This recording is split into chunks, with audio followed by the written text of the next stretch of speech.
In August 2026, the box office operates on a predictable formula.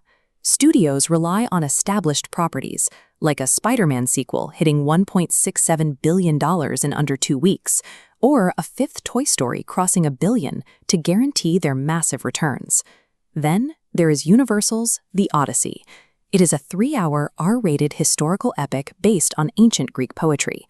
Director Christopher Nolan convinced the studio to greenlight the project.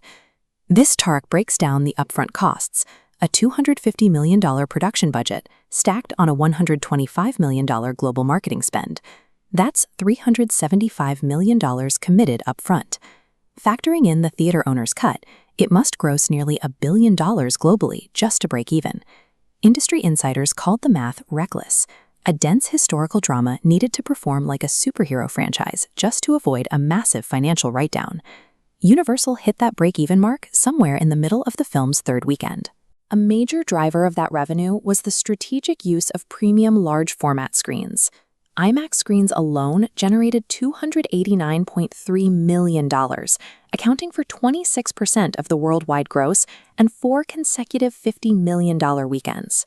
By restricting the film to a few hundred giant screens, this technical scarcity fueled high-ticket demand, turning a standard drama into a visual spectacle. This premium pricing effectively lowered the number of total tickets needed to reach those high-revenue targets, addressing a significant portion of that massive production debt. The international markets provided an additional $643.6 million, pushing the total past the natural revenue ceiling of a domestic R-rated release.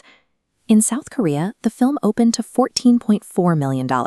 It captured 44% of the market, even against direct competition from the newest Spider-Man. Italy brought in $50.6 million, heavily over-indexing and outperforming much larger European territories like Germany and Spain. In India, distributors implemented an aggressive dubbing strategy to reach audiences in multiple regional languages alongside the standard English release. This map of the Indian box office returns shows the result. The localized versions helped the film secure 170.66 crore across diverse regional circuits, with the highest concentrations in the South, Bombay, and Delhi UP regions. By committing resources to regional dubbing and targeted distribution, the studio proved that a dense, culturally specific narrative can translate into massive global revenue. Exactly 24 days into its release, the film crossed the $1 billion mark. The global box office reached exactly $1,104,805,000. This graph tracks Christopher Nolan's highest-grossing films.